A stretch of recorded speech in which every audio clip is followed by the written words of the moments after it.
கார்ப்பரேட்டுக்கு ஆதரவாக இருக்கக்கூடிய பாசிச மோடி ஆட்சியை எதிர்க்கக்கூடிய நீங்க ஏன் இங்கே தமிழ்நாட்டில் யாருக்காக இது பண்றீங்க? யாருக்காக இந்த முதலாளித்துவத்துக்கு ஆதரவு தெரிவிக்கிறீங்க?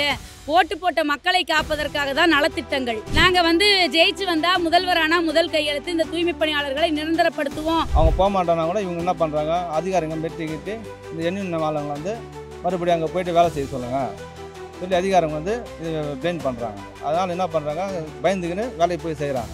அம்பேத்கருடைய வழியில் நடக்கிறோம், பெரியாரின் வழியில் நடக்கிறோம், மார்க்சிய வழியில் நடக்கிறோம்னு சொல்லிட்டு நீங்கள் பேச்சில் மட்டும் சொன்னால் பத்தாது. இந்த மக்களோட போய் டீ குடிச்சிட்டு சால்வை போத்திட்டு அவங்களோட உட்காந்து சமபந்தியில் நாங்கள் உணவருந்துறோம், அவர்களை நாங்கள் சமமாக நடத்துகிறோம்னு சொல்லிட்டு வெறும் மீடியா முன்னாடி மட்டும் பேசினா பத்தாது. கண்டிப்பாக அதை நீங்கள் செயலில் காமிக்கணும்னு சொல்லிட்டு தான் நாங்கள் எதிர்பார்த்துட்டு இருக்கிறோம். வருகின்ற ஆகஸ்ட் 15 சுதந்திர தின விழாவை கொண்டாட இருக்கிறோம் நாம. ஆனால் இன்னுமே எங்களுடைய மக்களுக்கு சுதந்திரம் கிடைக்கலன்னு தான் நாங்கள் சொல்லுவோம். எங்களுக்கு அந்த சுதந்திரமே இல்லை. ஏஐசிசிடியு மாநில குழு உறுப்பினர் இன்னைக்கு சென்னையில் தொடர்ந்து 6 நாட்களாக ரிப்பன் பில்டிங் முன்னாடி மாநகராட்சியில் பணி செய்யக்கூடிய 5, 6, 7, 8 மண்டலத்தில் பணி செய்யக்கூடிய தொழிலாளர்கள் தொடர் வேலை நிறுத்தத்தில் காலவரையற்ற போராட்டத்தில் இருக்கிறாங்க. இவங்க வேலை நிறுத்தம் செய்யலை அப்படி சொல்ல முடியாது. ஏன்னு கேட்டாக்கா மாநகராட்சி நிர்வாகம் வேலையிலேருந்து இவங்களை வேலை நீக்க செஞ்சுருக்காங்க. அதை கண்டிச்சும் இவங்களுக்கு வேலையை நிரந்தரப்படுத்த வேண்டும், ஒப்பந்த முறையை ரத்து செய்ய வேண்டும் அப்படிங்கிற ஒரு கோரிக்கைகளை முன் வச்சு இந்த போராட்டங்கிறது இன்றைக்கி நடந்துக்கிட்டு இருக்கு. காலவரையற்ற காத்திருப்பு போராட்டம், மாநகராட்சி அலுவலகத்தை முற்றுகையிடும் போராட்டம் அப்படிங்கிற மாதிரி அறவழியில் போராட்டங்கள் நிகழ்த்திட்டு இருக்காங்க.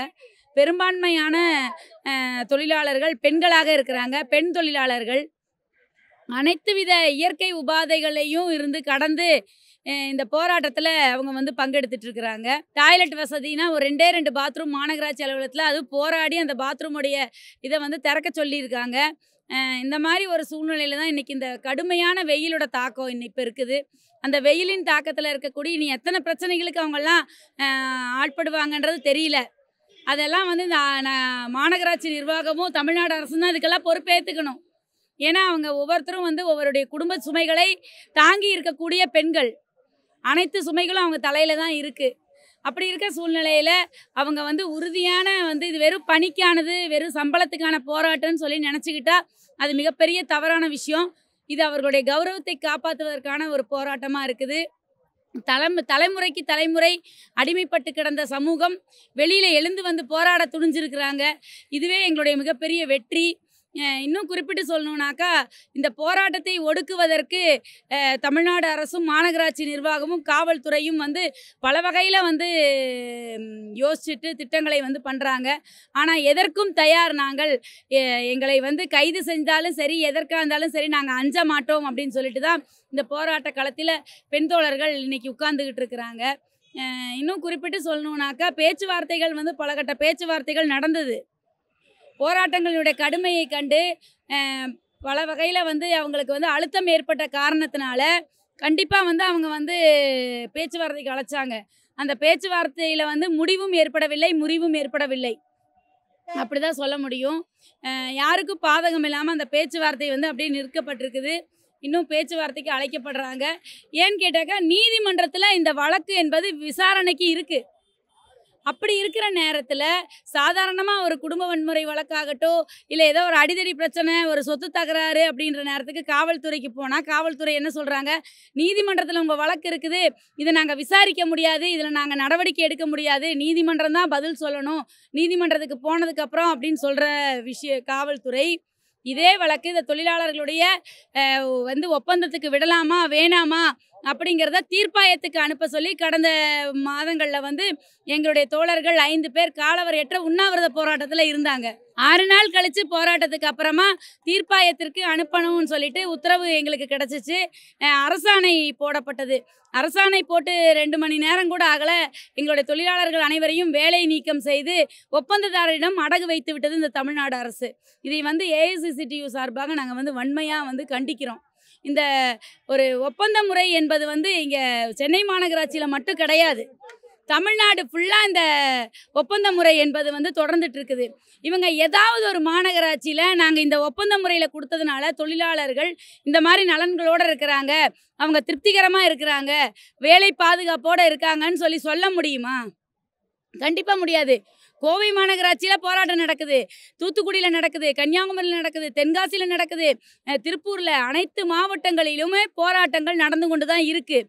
ஏன்னு கேட்டால் இவங்க ஒப்பந்தத்துக்கு விட்டதுனால அங்கே தொழிலாளிகளுடைய பணி சுமை கூடி இருக்குது, அவங்களுக்கான பணி பாதுகாப்பு கிடையாது, அவங்க எதுவுமே கேட்க முடியாத ஒரு சூழ்நிலையில் ஏற்பட்டிருக்குது. பாசிச மோடி ஆட்சியானது 44 தொழிலாளர் நல சட்டங்களை சுருக்கி 4 சட்டங்களாக மாற்றி தொழிலாளர்களுக்கு விரோத செயல்களில் ஈடுபடுது. அதை எதிர்த்து மத்திய தொழிற்சங்கங்கள் போராடி வருகின்றன, இடதுசாரி அமைப்புகள் எதிர்ப்புகள் தெரிவிக்கின்றன. இன்னும் சொல்ல போனாக்கா தமிழ்நாடு ஆட்டு கொண்டிருக்கின்ற திமுக அரசும் ஸ்டாலின் அரசும் வந்து அதுக்கு எதிர்ப்பு தெரிவிக்குது. அப்படி இருக்க சூழ்நிலையில் கார்ப்பரேட்டுக்கு ஆதரவாக இருக்கக்கூடிய பாசிச மோடி ஆட்சியை எதிர்க்கக்கூடிய நீங்கள் ஏன் இங்கே தமிழ்நாட்டில் யாருக்காக இது பண்ணுறீங்க? யாருக்காக இந்த முதலாளித்துவத்துக்கு ஆதரவு தெரிவிக்கிறீங்க? ஓட்டு போட்ட மக்களை காப்பதற்காக தான் நலத்திட்டங்கள். அப்படி இல்லாமல் ஒப்பந்ததாரருக்கு ஆதரவாக செயல்படக்கூடிய அரசு என்ன பதில் சொல்ல போகுது? அதாவது எதிர்க்கட்சி தலைவராக இருந்த ஸ்டாலின் அதிமுக அரசுக்கு கோரிக்கை, இந்த தொழிலாளர்களை பணி நிரந்தரம் செய்யணும், ஒப்பந்த முறை வேண்டான்னு சொல்லிட்டு கடிதம் அனுப்புனார். இப்போ வாக்குறுதியும் கொடுத்தாரு, தேர்தல் வாக்குறுதியும் கொடுத்தாரு. நாங்கள் ஜெயிச்சு வந்தால் முதல்வரானால் முதல் கையெழுத்து இந்த தூய்மை பணியாளர்களை நிரந்தரப்படுத்துவோம் அப்படின்னு சொல்லிட்டு உத்தரவாதமான கொடுத்தாரு. அந்த வாக்குறுதி என்னாச்சு? இப்போ இத்தனை வருஷங்கள் ஆயிடுச்சு, இனி அடுத்த 2024 தேர்தல் வரப்போகுது. இவங்களுடைய ஆட்சியை நிற்க போகிறது 4 மாதமோ 5 மாதமோ தெரியாது. இந்த திமுக ஆட்சி இப்போ முடிவுக்கு வர கட்டத்தில் வந்துருச்சு. இப்போ வரைக்கும் கூட நீங்கள் கொடுத்த வாக்குறுதியை ஏன் நிறைவேற்றாமல் இருக்கீங்க? அப்போ இந்த மக்களை யார் பாதுகாப்பா? சமூக நீதி பேசக்கூடிய திமுக ஆட்சி நீங்கள் தொழிலாளருக்கு பாதுகாப்பாக இல்லைன்னா வேற யார் பாதுகாக்க முடியுங்கிறத நாங்கள் இந்த நேரத்தில் உங்கள்கிட்ட கேள்வியாக வைக்கிறோம். அதாவது சட்டத்துக்கு புறம்பான செயல் தான் இது. வழக்கு நீதிமன்றத்தில் இருக்குது. நான் ஆரம்பத்திலே அந்த விஷயத்த சொன்னேன். வழக்கு நீதிமன்றத்தில் இருக்கும்போது இதை நீங்கள் கண்டிப்பாக இதில் நீங்கள் தலையிட்டிருக்கவே கூடாது, பணி நீக்கம் நீங்கள் செஞ்சுருக்கவே கூடாது. அதுக்கு காவல்துறை உடனடியாக நடவடிக்கை எடுத்து மாநகராட்சி ஆணையர் மேலே நீதிமன்ற அவமதிப்பு வழக்கு போட்டிருக்கணும். உடனடியாக மாநகராட்சி ஆணையரை பணி நீக்கம் செஞ்சுருக்கணும். ஏன் இப்போ வரைக்கும் செய்யாமல் இருக்கீங்க? அப்போ இந்த சாதாரண மக்களுக்கு ஒரு நியாயம், உயர் அதிகாரிகளுக்கு ஒரு நியாயமா? அப்போ இதே போல் தொடர்ந்துட்டே போனாக்கா நாங்கள் சமூக நீதி பேசக்கூடிய அரசுன்னு சொல்லிட்டு நீங்கள் எப்படி வெளியே வர முடியும்? அம்பேத்கருடைய வழியில் நடக்கிறோம், பெரியாரின் வழியில் நடக்கிறோம், மார்க்சிய வழியில் நடக்கிறோன்னு சொல்லிட்டு நீங்கள் பேச்சில் மட்டும் சொன்னால் பத்தாது. இந்த மக்களோட போய் டீ குடிச்சிட்டு சால்வை போத்திட்டு அவங்களோட உட்காந்து சமபந்தியில் நாங்கள் உணவருந்துறோம், அவர்களை நாங்கள் சமமாக நடத்துகிறோன்னு சொல்லிட்டு வெறும் மீடியா முன்னாடி மட்டும் பேசினா பத்தாது. கண்டிப்பாக அதை நீங்கள் செயலில் காமிக்கணும்னு சொல்லிட்டு தான் நாங்கள் எதிர்பார்த்துட்ருக்குறோம். வருகின்ற ஆகஸ்ட் 15 சுதந்திர தின விழாவை கொண்டாட இருக்கிறோம் நாம். ஆனால் இன்னுமே எங்களுடைய மக்களுக்கு சுதந்திரம் கிடைக்கலன்னு தான் நாங்கள் சொல்லுவோம். எங்களுக்கு அந்த சுதந்திரமே இல்லை. எங்களுக்கு பணி நிரந்தரம் என்பது கிடைச்சா மட்டும்தான் இந்த சுதந்திரம் என்பது எங்களுக்கு கிடைக்குது அப்படிங்கிறத நாங்கள் ஒத்துக்குவோம். ஏன்னாக்கா பொருளாதார ரீதியில் அதிகமாக 23,000 சம்பளம் வாங்கிட்டு இருந்த மக்களை 15,000 வாங்குங்க, நீங்கள் கான்ட்ராக்ட்காரங்கிட்ட போன்னு சொல்லி ஒரே நாளில் விரட்டி விட்டாக்கா இது எந்த விதத்தில் சமூக நீதி? விலைவாசி உயர்வுக்கு ஏற்ற வகையிலேயாவது கூலி உயர்வு ஏற்பட வேண்டாமா? அந்த கூலி உயர்வை கூட தர இயலாமல் வாங்கிட்டு இருந்த சம்பளத்தை விட கம்மி பண்ணி நீங்கள் அனுப்பியிருக்கிறது மிகவும் வருத்தத்தக்க விஷயமா இருக்குது. தொழிலாளர்களை தொழிலாளர்களாக கூட மதிக்க மாட்டேங்கிறீங்க. தூய்மை காவலர்கள்ன்றீங்க, என்னென்னமோ பேர் சொல்லி கூப்பிட்றீங்க. அவங்க முதல் தொழிலாளர்கள். தொழிலாளர் நல சட்டங்கள், தொழிலாளருக்கான சட்டங்கள் அனைத்தும் அவங்களுக்கு பொருந்தும். அவங்களுக்கான தொழில் பாதுகாப்பு வேணும், பணி பாதுகாப்பு வேணும், அவங்களுக்கான கௌரவம் வேணும். அதற்கான தான் இந்த போராட்டம் தொடர்ந்து நடந்துட்டு இருக்குது. இப்போ காவல்துறையாகட்டும், மாநகராட்சி நிர்வாகமாகட்டும், தமிழ்நாடு அரசாகட்டும் இந்த போராட்டத்தை ஒடுக்குவதற்கு என்ன முயற்சி செய்தாலும் சரி, அதை சந்திப்பதற்கு தொழிலாளர்களும் தயார் நிலையில் இருக்கிறாங்க, தொழிற்சங்கங்களும் தயார் நிலையில் இருக்குது. அப்படிங்கிறத நாங்கள் இந்த நேரத்தில் நாங்கள் தெரிவிச்சுக்கிறோம். போராட்டங்கள் என்பது பலகட்ட முறையில் நடைபெறும். இன்று தமிழ்நாடு ஃபுல்லாக முழுவதும் அனைத்து மாவட்டங்களிலும் தலைமையிடங்களில் இந்த போராட்டத்திற்கு தொழிலாளர்களுக்கு ஆதரவாக தமிழ்நாடு அரசை கண்டித்தும் மாநகராட்சி நிர்வாகத்தை கண்டித்தும் ஏஐசிசிடியு சிபிஐஎம்எல் தலைமையில் கண்டன போராட்டங்கள் இன்றைக்கி வந்து நடந்துச்சு.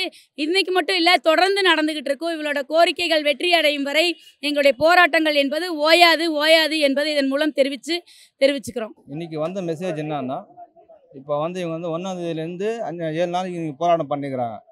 இப்போ வந்து 7 நாளைக்கு போராட்டம் பண்ணும்போது இவங்க வாய்வாதாரம் எதுவும் கிடையாது. அப்படி இருக்கும்போது அந்த ஜோன் வந்து 6, 5 ரெண்டுமே ஜோன் வந்து கான்ட்ராக்ட் விட்டதுனால வந்து இவங்க என்ன பண்ணுறாங்க, 7ல் வந்து ரொம்ப குப்பை தேங்கி போயிருக்கு.